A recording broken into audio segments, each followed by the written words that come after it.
Hello friends, स्वागत है आप सभी का मेरे चैनल पे। और ये ब्लॉग है नवरात्रि के दूसरे दिन से लेके 5वें दिन तक का। जी हाँ, ब्लॉग बहुत छोटा सा है क्योंकि अभी वीडियो ज़्यादा बन नहीं रहे हैं। तो बस दूसरे दिन का ये मैं पारण करने बैठी थी। और पारण में मैंने बताया था आप लोग को पहले दिन भी कि फल्ली और मखाने मैं ज़्यादा रखती हूँ। मतलब रोज़ के ही पारण में, मेरे दोपहर के पारण में फल्ली और मखाना ही रहता है। रात में भले कभी आलू, कभी साबूदाना, मतलब जो समझ में आता है वो ले लेती हूँ। गर्मी का दिन है इसलिए बढ़िया लस्सी भी बना ले रहे हैं। और लस्सी ना बहुत ही अभी स्वाद दे रहा है पीने में। और पहले तो बहुत ही अच्छा लगा, बट अभी जो 5वां-6वां दिन आ गया है ना, तो गला बैठ जा रहा है, मतलब ठंडा ठंडा पीने की वजह से।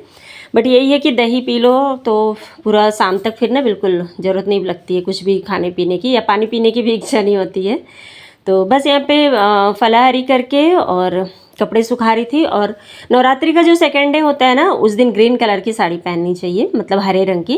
पहले दिन तो पीले कलर की साड़ी पहनते हैं और सेकेंड डे हरे रंग की। और फिर आगे ऐसे बताते जाऊंगी वीडियो में, जैसे जैसे वीडियो आगे जाएगा। तो कल ना मैं गाय देख रही थी, बट कल तो नहीं दिखे थे, आज दिख रहा है। चलिए गाय को भी भोग खिला के आती हूँ।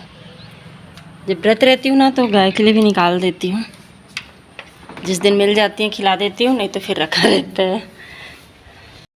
रात की रोटी या दिन की रोटी जो भी रहती है, तो उसी रोटी पे ना मैं ये फलाहारी जो भी मैं मतलब सुबह और शाम में खाती हूँ, उसमें से कुछ कुछ निकाल देती हूँ। तो थोड़ा बहुत गौ माता के नाम पे, तो उसे ही बस रोटी में लपेट के और उनको खिला दूँगी।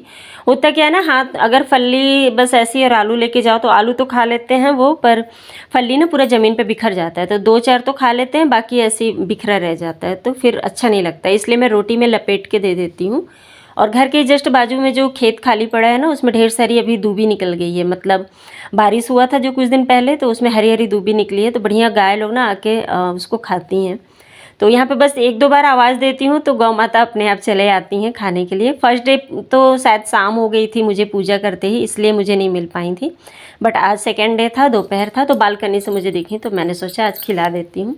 अच्छी बात यह है कि इतनी सारी गाय हैं, बट आवाज़ दो तो कोई एक ही आती है, सारी नहीं आती हैं, वरना फिर बुरा लगेगा ना किसको खिलाएं किसको नहीं। तो बस ये यहाँ पे सेकेंड डे ऐसे ही बीत गया। और पूजा में जो मैं फल चढ़ा रही हूँ ना, ज़्यादा कुछ तो अभी नियम कर नहीं रही हूँ क्योंकि नॉर्मल पूजा ही करनी है। बस प्रसाद चढ़ा लेती हूँ फल, जैसे गणेश जी को चढ़ाती हैं, ऐसे दुर्गा जी के भी नाम पे एक अलग से भोग चढ़ा दे रही हूँ। तो उस भोग में से ना एक प्रसाद को मैं छोटी सी कन्या को दे देती हूँ। और एक जो रह जाता है वो हम लोग प्रसाद के रूप में सेकेंड डे ले लेते हैं। मतलब अगर फर्स्ट डे चढ़ाई तो उस प्रसाद को सेकेंड डे में खाएंगे, सेकेंड डे चढ़ाएंगे तो थर्ड डे में, ऐसा है। और यहाँ पे तीसरे दिन की मतलब क्लिप है ये।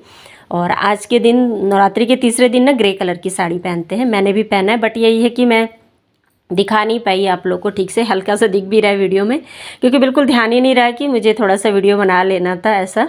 और फिर उसके बाद मतलब बस वही पारण के समय मैं इसलिए डालती हूँ ना कि आप लोगों ने कहा था ना कि ये मेरे मतलब एक सब्सक्राइबर ने पूछा था कि आप क्या खाओगे पूरे 9 दिन, हमें ज़रूर बताना। तो बस उसी का शूट कर लेती हूँ थोड़ा सा। बाकी रोज़ का वही रूटीन है, सुबह उठना, नहाना, मतलब नाश्ता और खाना बना के, कपड़े खंगाल के और फिर नहा लेना, उसके बाद पूजा करना। पूजा के बाद फिर फलाहारी करो कुछ थोड़ा बहुत, और उसके बाद फिर कपड़े सुखा के, कपड़े सूख जाए तो उसको अंदर ले आओ।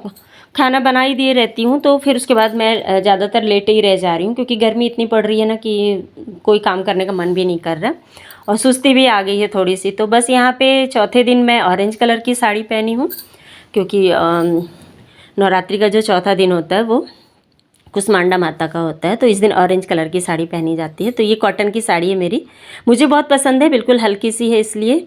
और चेहरे की अभी मेरी बैंड बची हुई है क्योंकि मैं गमी जब था ना तो भी 10 दिन कुछ भी नहीं लगाए चेहरे पे, ना क्रीम ना तेल। और अभी नवरात्रि में भी मैं मतलब मंदिर तो नहीं जा रही हूँ, बट बाकी नियम सारे वैसे ही करती हूँ, जैसे ना ही तो तेल लगाना ना ही क्रीम लगाना। तो उसकी वजह से चेहरा ना और भी बिल्कुल काला सा पड़ गया है। और गर्मी का दिन है ना, तो बिल्कुल झुलस जैसे जाता है ना उस तरह से। और बीच में बहुत ज़्यादा तबीयत भी ख़राब थी मेरी ना, तो इसकी वजह से खैर नवरात्रि बीतने के बाद चेहरे के लिए कुछ एक मतलब खास करूँगी ताकि वो जल्दी से ठीक हो जाए, रिपेयर हो जाए मेरा चेहरा। तो उसका भी ब्लॉग आप लोगों के साथ ज़रूर शेयर करूँगी। तो यहाँ पे बस सारे बर्तनों को मैं ना सूखे कपड़े से पोंछ लेती हूँ धोने के बाद। क्या मैं रोज़ पीताम्बरी से नहीं धोती हूँ। तो बस इस तरह से ही पूजा हो गई है। और पूजा के बाद कुछ इस तरह का लुक आया है मेरे मंदिर का। और आज चढ़ा है खीरा। तो इस तरह से ही अभी चल रहा है। और ये है कि पूजा कर ले रही हूँ, संतुष्टि थोड़ी सी रह रही है, मतलब पाठ पढ़ ले रही हूँ, हवन तो नहीं कर पा रही हूँ। अधूरा सा लगता है कि कुछ नहीं कर रही हूँ ऐसा लगता है, बट जहाँ नहीं करना था वहाँ थोड़ा तो कर पा रहे हैं, ये अच्छी बात है। और ये रहा पपीता, केला और फल्ली। आज मखाने नहीं हैं और आज दूध ली हूँ मैं लस्सी की बजाय।